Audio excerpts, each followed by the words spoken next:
అభినవ్ గారు ఈశ్వర్ సినిమా అంటే అభినవ్ గారి కోసం ప్రభాస్ గారి ఫస్ట్ హీరోయిన్ మీరే. అవునండి. ఇప్పుడు ప్రభాస్ గారు ప్యాన్ ఇండియా స్టార్. మళ్ళీ ఒకసారి ఆయనతో యాక్ట్ చేయాల్సి వస్తే ఎలాంటి క్యారెక్టర్ కోరుకుంటారు ఏంటి? ప్రభాస్ గారి గురించి ఒక మాట చెప్పాలంటే ఏం చెప్తారు? రెండు. ప్రభాస్ గారు ఈజ్ అ డార్లింగ్. అందరూ పిలిచేదే. ఇప్పుడు కాదు, ఫస్ట్ ఫిలిం నుంచే. సో ఈశ్వర్లో మా జర్నీ స్టార్ట్ అయినప్పటి నుంచి అప్పుడు ఎలా ఉన్నారు, ఇప్పుడు కూడా ఆయన అలానే ఉన్నారు, కొంచెం కూడా మారలేదు. So very very happy for him. డెఫినెట్గా మళ్ళీ మేము కలిసి చేస్తే చాలా బాగుంటుంది. I would love to do anything. అది ఒక మంచి సినిమా, ఎట్లాంటి క్యారెక్టర్ డిజైన్ అవుతుందో డెఫినెట్గా చేయాలని. మళ్ళీ ఈశ్వర్ రిలీజ్ అవుతుంది ఆయన బర్త్డేకి.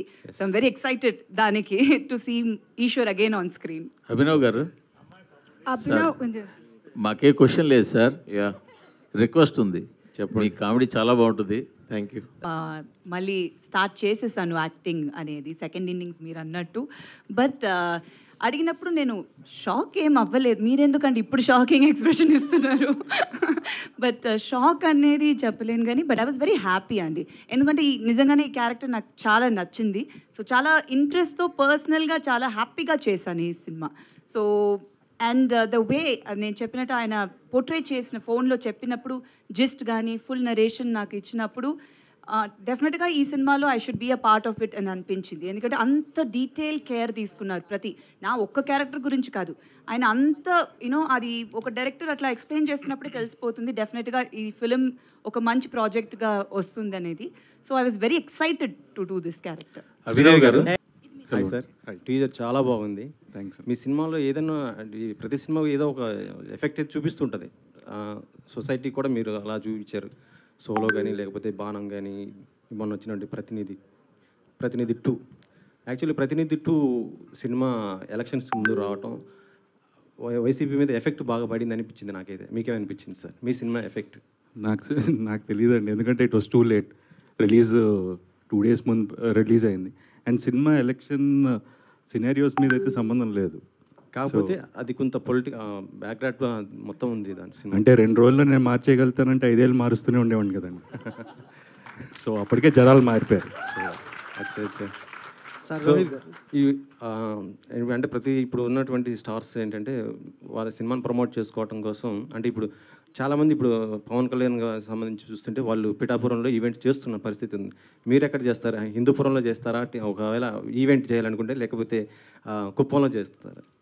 లేదండి, అంటే ఇప్పుడు నిజంగా యాక్చువల్గా ఈ టీజర్ లాంచ్ వరకే ఆలోచించామండి. ఇంకా we didn't think about that. But డెఫినెట్గా ఏంటంటే వీ వాంట్, అంటే హైదరాబాద్తో పాటు ఇటు వరంగల్ కానీ, అటు వైజాగ్ కానీ, తిరుపతి కానీ, everywhere we want promote the film. So ఎక్కడ ఫీజిబుల్, ఆ టైంకి ఎక్కడ కరెక్ట్గా ఉంటుందో అక్కడ చేస్తామండి. ఈ స్టోరీ మీకు చెప్పినప్పుడు ఎలా ఫీల్ అయ్యారు? అంటే ఏజ్ ఎక్కువ చూపించడం పెట్టడం, పెళ్ళి కాలేదు అనే గతంలో వచ్చిన కాన్సెప్ట్స్ ఉన్నాయి, కానీ ఇందులో ఇంకా డిఫరెంట్గా ఏమి ఉండబోతుంది? యాక్చువల్గా శ్రీదేవి గారిని పెట్టారు, అంటే ఆల్రెడీ ఆమె మ్యారీడ్, మళ్ళీ ఇప్పుడు సెకండ్ ఇన్నింగ్.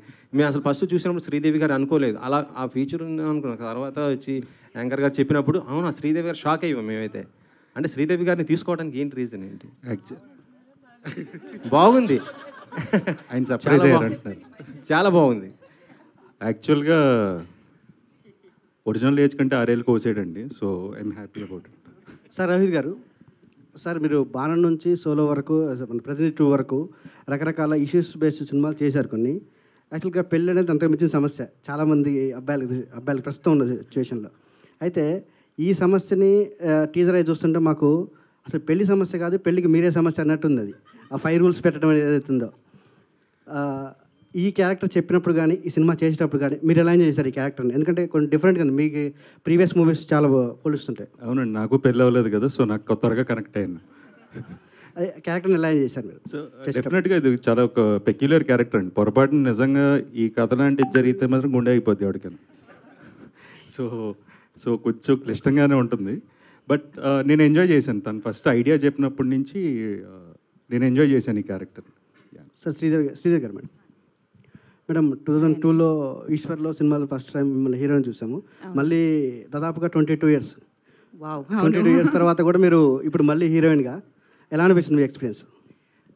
చాలా సంతోషంగా ఉందండి. ఎవరికి సంతోషంగా ఉండదు? చాలా చాలా చాలా సంతోషంగా ఉంది. బట్ నాకు ఈ సినిమా ఇట్లా డిజైన్ నేను ఆల్రెడీ చెప్పాను. వెంకీ గారు చెప్పినప్పుడు చాలా ఎక్సైటెడ్గా ఉన్నాను. టు కమ్ బ్యాక్, ఒక గ్యాప్ తర్వాత ఫిలిమ్స్లో నేను ఇది కమ్ బ్యాక్ ఇచ్చాను. సో మళ్ళీ స్క్రీన్ మీద తెలిసినప్పుడు ఇట్లా ఒక మంచి డిజైన్ చేసి ఇట్లా నాకు క్యారెక్టర్ ఇచ్చిన దానికి I was very happy. So hopefully అది సినిమాలో బాగా పోర్ట్రే అయి ఉంటుంది. మీరందరే చూసి చెప్పాలి.